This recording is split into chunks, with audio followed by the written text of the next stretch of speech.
Hello everybody, I'm Kate Cass. Welcome to our edition of Let's Talk About. Today, let's talk about Knuckles, the true star of Sonic the Hedgehog 2. Not the game, the movie. Before that film even came out, there were articles saying that a third Sonic movie was in the works and a Knuckles spin-off series, which seemed a bit presumptuous at the time. Maybe wait and see how the second movie goes before we go full franchise here? But then Sonic 2 came out, and it was great and successful, and suddenly this announcement got really exciting. After seeing Knuckles in the film, it felt like that and this upcoming series would give us a Knuckles resurgence. When Knuckles debuted in Sonic the Hedgehog 3, the game, not the movie, jeez, that's gonna get confusing, he became incredibly popular. The only character in the franchise to give Sonic a run for his money and popularity until the Edgy Hedgie came along. With an instant rivalry with Sega's beloved mascot, a backstory connected to the slowly developing lore, and a pretty rad design, let's be honest, Knuckles captured the hearts of audiences right away, and Sega was quick to cash in on that. From an expansion pack to Sonic 3 where you could play as Knuckles, to a game all his own with Knuckles Chaotix, to getting a spin-off book in the Archie Sonic comic run that lasted 30 issues and captured the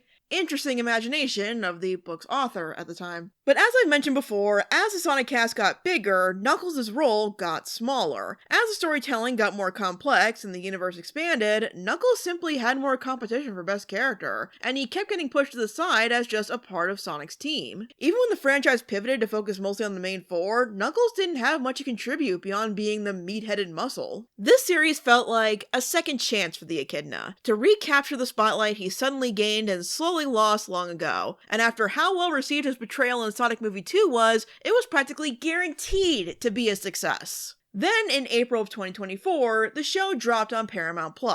And if you clicked on this video, you're probably expecting this to be the moment for the other shoe to drop. We all know the series was controversial when it came out. We all saw the jokes about how Knuckles is barely in it and it's too silly, but some people also liked the show too. People called it everything from delightful to brain dead. It was very divisive, even by Sonic standards. Now, I know I have something of a reputation for being able to defend media that has a contentious reaction towards it, and I'm proud of that. But because of that, before we actually talk about the series, I want to temper any expectations right away and say this. The Knuckles series is definitely a mess. I'd argue that most Sonic the Hedgehog stories, even ones I really like, are a decent sized mess in terms of narrative, but Knuckles is a pretty big mess. I'm not going to sit here and try to justify or give praise to all the choices they made with this show, because there were quite a few big things here I did not enjoy. But I also don't think there isn't anything to praise here, or that there weren't things about this show that weren't utterly delightful to me. I was pretty quiet about Knuckles when it was freshly aired, because it quickly became an easy target, and I frankly wasn't in the mood to have a bunch of people replying to me saying how much of a blight against humanity it is, when I thought it was kind of fun, but could have been better. From the 6 episodes I watched, Knuckles didn't do anything to warrant just how vile some people were towards it, or ready to give up on the idea of expanding the Sonic movie universe completely just because this wasn't exactly what they wanted. What I want to do instead is examine the show, how it wound up the way it did, for better or for worse, what could have realistically been done to make it better or at least more appealing, and how it was overall. I feel the discussion around the show could be more extensive than it has been over the last few months, and that's what I intend to attempt.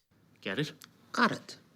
So, time for the premise. Knuckles is struggling to adjust to living life on Earth, so at the behest of one of his ancestors, he sets out to mentor someone else in the ways of the Echidna, Wade Whipple, played by Adam Pally. As Wade prepares for a bowling tournament to resolve a personal dispute, mercenaries are on the hunt for Knuckles to acquire and harness his power, meaning it's up to this unlikely pair to overcome the odds and find their inner strength together. Okay, as a wise woman once said, the very beginning is a very good place to start, because it is pretty well done. The first episode is a good pickup from where we left off at the end of Sonic 2, getting a look into the chaotic daily life at the Wachowski household now that their unusual family has gotten even bigger. Eventually, we punched out our differences. Yeah, that's a very accurate description of their relationship, while also working on repairing the giant hole in their home. I appreciate that they acknowledge that the place was pretty much destroyed in the last movie. Some of the most enjoyable parts of the show are Knuckles conflicting with society on Earth and the extreme reactions that elicits, and this introductory episode is ripe with moments like that. With the more obvious comedic angle, with just how elaborate Knuckles trying to integrate more of his old lifestyle into his new one gets, but also the tragedy on display here. It's not just that Knuckles doesn't fit in, he doesn't know how to settle down. He hasn't had a place to call home since his people were wiped out and he set out on the quest for the Master Emerald. Now that the Master Emerald has been retrieved and is oddly absent through this entire miniseries, he's directionless for the first time in a long time. He's still as alert and dedicated as ever, but there's no outlet for it. That's where Wade comes in.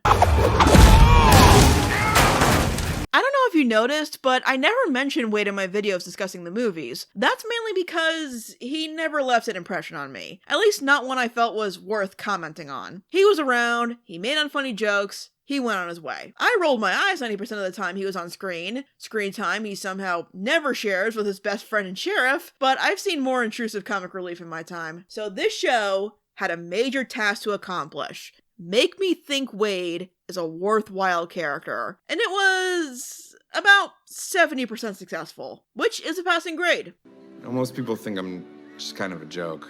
And that will not change, Wade, but they tried. When the premise came out that it would be about Knuckles training Wade in the ways of being a warrior, it seemed odd, but not without potential. You want to use the beloved title character to mold Wade into something better? As long as you include a comedic to triumphant training montage, go for it. Knuckles and Wade could make for a great pair. One is strong and serious, the other is doughy and oblivious. They both have troubles connecting with the outside world, but in different ways. Contrasting personalities are a good baseline for any great team-up. The kind of pair where they can make up for each other's shortcomings and make each other better. To their credit, their early interactions demonstrate this pretty well. This is a show that is good at establishing itself right away. On a more sentimental level, we get a look into how Knuckles and Wade are outcasts in society in their own way, and what they can possibly offer each other in this new team-up. And on a more outlandish level, just how off-the-wall nuts this show can get. This might be controversial, but I do like how this series leans into the absurdity that can come with Sonic. Things like Wade's bowling team consisting of an elite little Girl Scout better than him and a brash bounty hunter somehow fits. And that's really just the tip of the iceberg. There is some fun to be had in the show when it embraces its off-the-wall nature. The contrast between Wade imagining a rescue plan and the eventual execution is funny to me just through the pure overcommitment to the bit. How ludicrous the methods of the bounty hunters after Knuckles and Wade get, how ridiculously theatrical the big bowling tournament is, despite taking place on perhaps the smallest soundstage I've ever seen in my life for a major production. A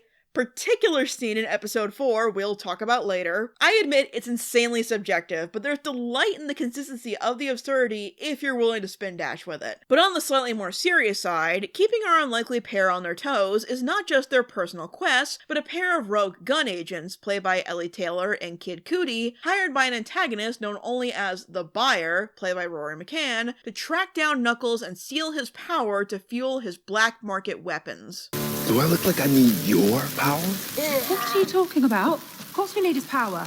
It's the whole reason we're here, to get his power and sell it for lots and lots of money. I know that. This is one of my favorite parts of the show. For one thing, you can tell the actors are having a lot of fun with these parts, but also, they do something essential to justify spin-offs to a film universe. Expand the world. I love the idea of these new elements brought into the human world, whether by Sonic himself or as a measure to combat him, affecting the world beyond the little blue blur's bubble. The fact that the Master Emerald was hidden here shows these two worlds have something of a shared history. Even Willoughby mentions that she's been studying creatures like Knuckles for far longer than Sonic has been public for, but Sonic and Robotnik's first encounter in San Francisco feels like this universe's Battle of New York. Everything changed that day, and those that were looking for the unusual and dangerous took notice. This Buyer guy is basically the Sonic universe equivalent of the Vulture. If you bring something new and dangerous into the world, people will find it and try to take advantage of it. The fact that every quill these fellas shed can power a super weapon is exciting and terrifying. The consequences of this relationship between worlds is something about the movie universe I actually find really interesting. It has a lot of potential to explore interesting things, and with any luck, this is a sign of things to come in that respect. Just from the new revelations in the series, we see that Gunn has international branches, and that rogue agents have gotten a hold of warp rings. I assume those ones Sonic dropped in the mountains in Sonic 2. While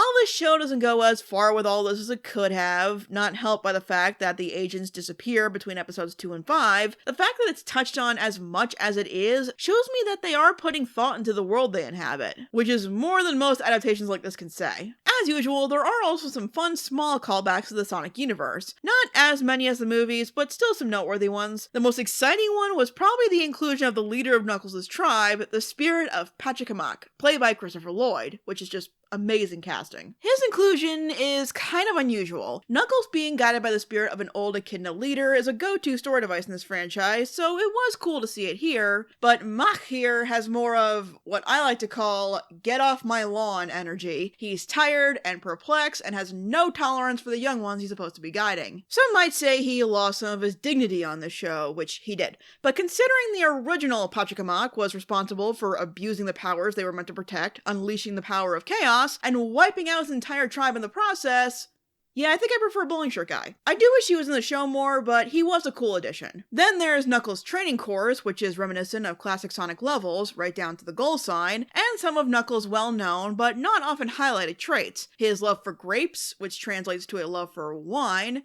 Oh geez, that could either lead to hilarity or disaster. That he can glide! Oh man, it felt so good to see Knuckles glide again. It's been so long. And Knuckles' special hat.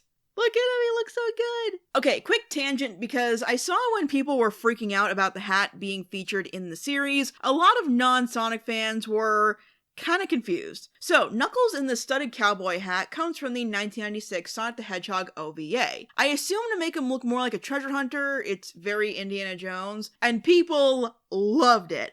I love it. How can you not? It looks so cool. Since then, it's popped up occasionally in the Archie comics, Sonic Dash, and even Murder of Sonic the Hedgehog, but it's not something you see particularly often, especially in the high-profile stuff. It's just one of those cute details that only a longtime fan would really care about, so I get why some people wouldn't get it. But the fact that the people behind this show included it, even briefly, too briefly, I wanted more, is one of those details that tells me that these are fans, or at least really did their homework. However, as the show progresses, you can definitely see a change in direction occur. And because it affects the entire show, and is perhaps the most complicated issue, let's just get into the biggest critique of Knuckles. That Knuckles is barely in it, and as it goes on, it becomes the Wade Show.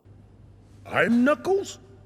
I'm Knuckles! No, you ain't! Which is not untrue, but I do think it's a bit of a hyperbolic statement. I remember people were already forming this criticism before the show even came out because of this Kotaku article that came out a few days before. First off, with all due respect, I take anything Kotaku says with a shaker of salt, but then people took this and mainly used it as a way to point bad faith criticism at the show before they even saw it. Knuckles is featured heavily. He and Wade have a lot of scenes together, forming their bond and helping each other against hard challenges. It's good stuff at the start, but about halfway through, the cracks start to show, and Wade enters center stage to the point of hogging the spotlight. That's all true, but let's actually be specific. If we're going to entertain this premise, let's give it the time of day. If Knuckles' mission is to find a new purpose on Earth, what is Wade's mission? Yes, it is to win the bowling tournament, but there's more to it than that. As a kid, Wade's father abandoned him in a TJ Maxx,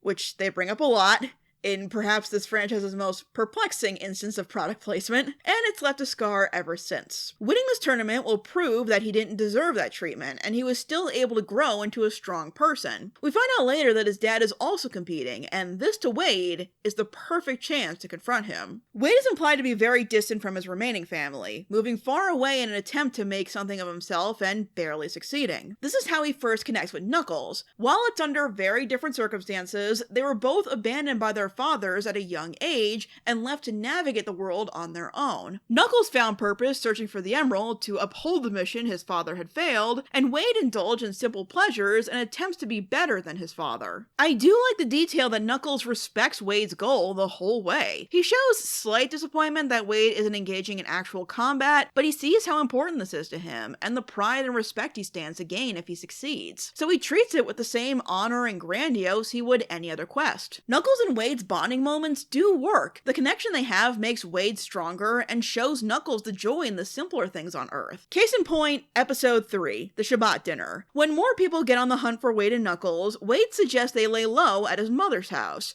which, I mean, maybe your childhood home isn't the most inconspicuous place to hide, but it's not nearly as bad as when they get to Reno. We're on the run. We need to keep a low profile. Yes, keep a low profile at the nationwide bowling tournament with your alien coach. Not a great plan. This, to me, was a solid merging of the two plotlines. As Wade deals with being home again, Knuckles gets more attached to his family. His mother, Wendy, played by Stalker Channing, who I love in this. This is the kind of thing that's fun about the movie universe, getting acclaimed and prestigious actors to come on and say stuff like this.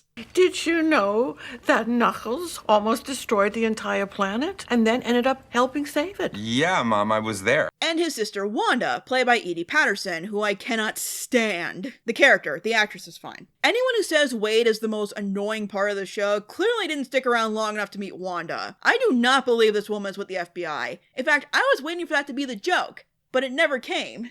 I don't like you. You're the one I don't like. There are great moments of Knuckles bonding with the family, primarily Wade's mom. He treats her with respect as the matriarch of the family, they bond over their mutual upholding of their family traditions dating back generations, and he even lets his guard down a bit and becomes a bit more comfortable with domestic things like having a somewhat civil dinner and watching a classic rom-com. My favorite scene in the show is when Knuckles and Wendy fight to protect the house and the Shabbat candles. Not only is it a sign of how much Knuckles values tradition and heritage, even when it's not his own. Not only is Stalker Channing kind of a badass in this scene, but coordinating an action scene between real actors, a CGI character, and a constant rotating camera shot couldn't have been easy, I imagine. But it looks and feels amazing. This might be one of the best scenes in the entire film franchise. While this episode does highlight a lot of things I consider strengths of the show, it's also where the cracks start to become more noticeable. Knuckles and Wade have a couple more scenes together, but it's always about Wade's journey. And I do wish that in all these times of Wade opening up, the feeling was reciprocated, or he asked Knuckles more about his own family to unlock memories from before he was on his own. It just exemplifies this shift in focus. It's almost like a sliding scale. On one end, you have the earlier episodes where Knuckles was the driving force in the story, then it balances between him and Wade's stories progressing simultaneously in the next couple episodes, then tips all the way to the other side when we get to episode 4, where the focus shifts almost entirely onto Wade, when he's dragged away from Knuckles on his own adventure.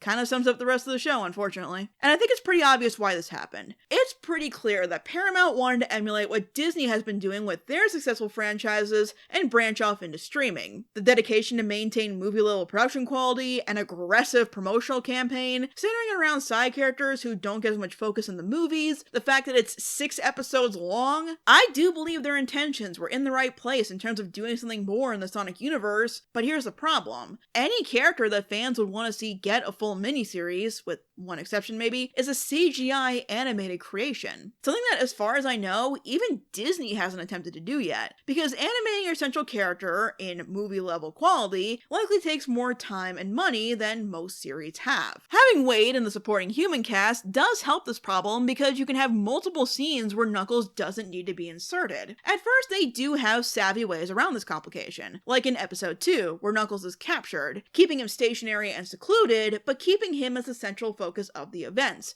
even if it mostly involved Wade and the agents. But as the show goes on, their attempts to work around this get much more blatant and frankly feel lazy. By the time they get to Reno, they just have Knuckles lounging in the hotel room watching soaps while the plot meanders along without him. Then there is the very unique example that's in episode 4, the rock opera. Are you ready? Let's go. In an attempt to free himself from the clutches of his bounty hunter buddy and his massive electrified zoo cage, yes, this is ridiculous, this is Sonic, what'd you expect? He goes into a dreamlike state where Pachacamac allows Wade to experience Knuckles' past as Knuckles. I think it's best expressed through song. Tell me what you think, but no pressure. I need to find the flames of disaster.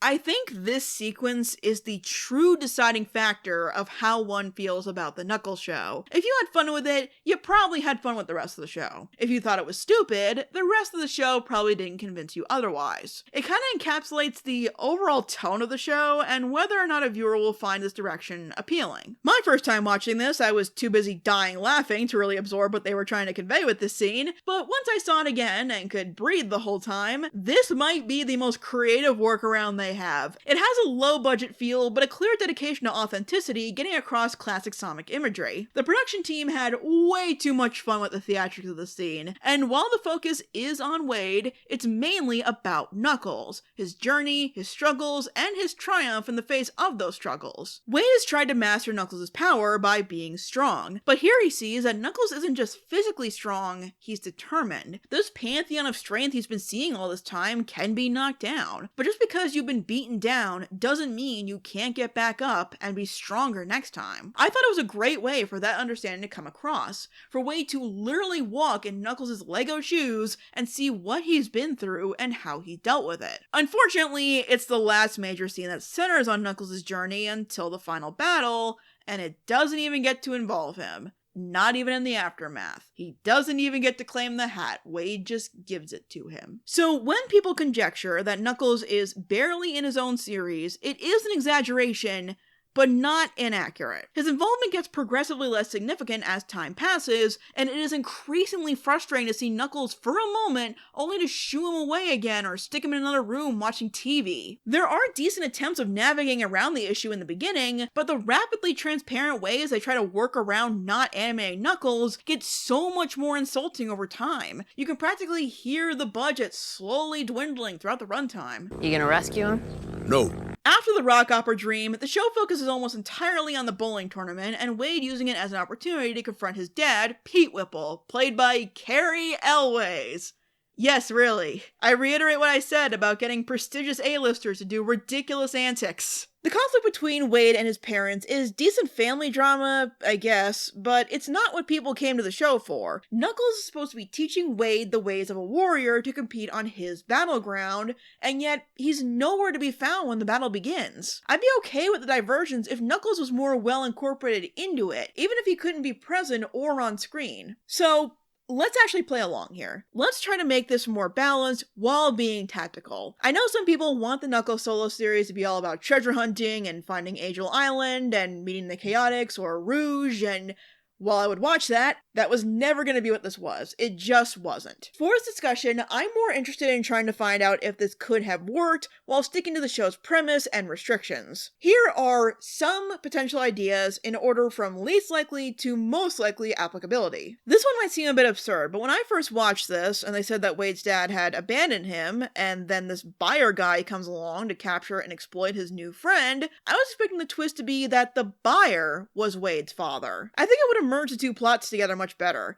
After all this time of trying to impress his dad, in the end, Wade chooses the creature who's really been there for him, and Knuckles sees the lane someone on Earth would go to stand with him, that there are brave souls here after all, with the final battle being Knuckles and Wade fighting a common enemy. Instead of finding a really contrived reason to have Pete align with the agents after Knuckles, for he is in fact a backstabbing two-faced schmuck.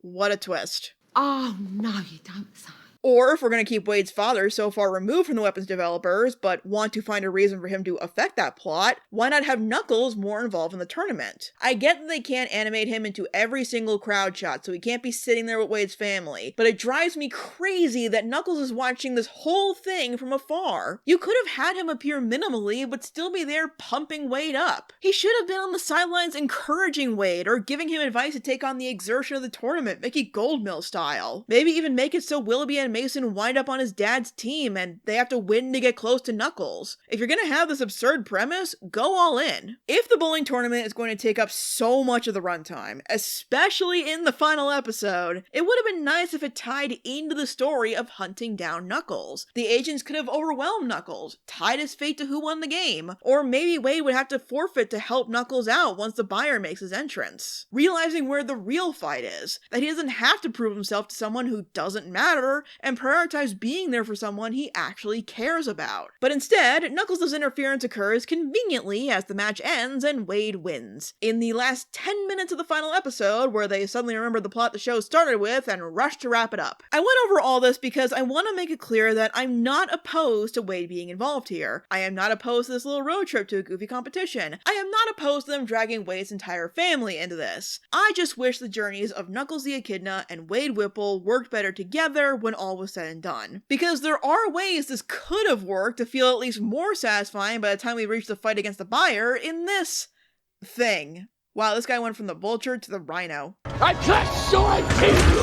I destroyed you. Not only does this fight seem incredibly tacked on for something that should have been a massive climactic moment to a foreboding thread across the series, but in the middle of it, Wade expresses how much he and Knuckles have become a strong team, and that Knuckles has become a part of his family. Which on its own is sweet. I do think that was the intended arc for the show. There's certainly moments of it being developed early on. There's a real home is where the heart is theme in the show. Knuckles is the last of his kind, and has been traveling the galaxy on his mission. He hasn't been able to find anyone else to care for, and it's implied the few times he has found allies, it's ended in disaster and betrayal. We know at least one time that happened. Knuckles has stayed on Earth not because he wants to find a home here, but because he feels obligated to keep his promise to Sonic and Tails. At first, this quest is framed as a way for Knuckles to keep the traditions he holds dear alive while adjusting to his new situation. Winding up with such an unconventional trainee offers unique obstacles and opportunities for him to learn new things from Wade along the way. On this quest meant to preserve what he lost, Knuckles' new family has gotten much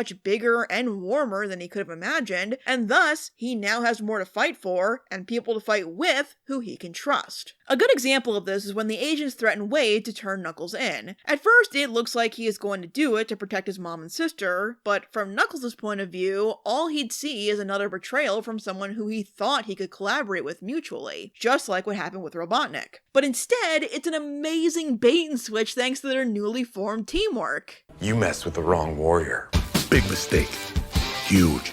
Wade's sentiment is a nice one and all, and they do their best to make it sincere, but, where was the fighting together part? They had their own fights, none together. That scene I described is the closest they get, and Knuckles does pretty much everything before reminding Wade to get back to the bowling tournament because that's what's important. There are scenes that clearly show they know what will make this feeling hit home, but for me, it doesn't feel like a grand journey by the end. Well, at the very least, they'll occasionally throw in something cool to compensate, like how Knuckles finishes his fight by wielding The flames of disaster!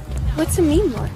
It's like a guy that does things, he designs the images and puts the funny... Oh. Yeah, I never found a good place to mention this, but Iblis is kind of in the show. It was a passing counter on Knuckles' quest, brought to life with this amazingly silly puppet. I love this thing so much. Is it a cheap shot to say that it looks better than it did in Sonic 06? It's a very odd inclusion, but I am very not mad they did it. Might also be a sign that they're going to have to be more creative if this franchise goes on long enough to add Silver. With that, the buyer is thwarted, Wade claims his trophy, and then the show just kind of stops. So I guess that's where this review stops. Well, at least the main section, because I have quite a bit to say in the conclusion. Because overall, Knuckles is okay. It's pretty fun, and not much else. I don't think the problem with the show is the premise. The premise is fine. Fun even. Maybe this is just bias from my Sonic X days, but I like the idea of each Sonic character getting a human companion. Conceptually, I find it cute and charming, and if we're gonna do the approach of live-action CGI hybrid family entertainment, I think it's a good way to balance the focus between both types of characters while keeping each essential to the events. Nobody likes a useless character. On premise alone, that's what Knuckles is going for, and there are quite a few times where they take advantage of this setup. It begins to collapse when one plot line completely eclipses the other, when they could have worked really well alongside each other. That's how it starts. Knuckles and Wade surprisingly share as many similarities as they do differences, which could have helped each story grow alongside each other. But presumably either as a way to cut costs or to flesh out the new characters, as the show goes on, there's no longer a balance. And to be frank, the side that gets ignored, Knuckles and villains trying to antagonize him,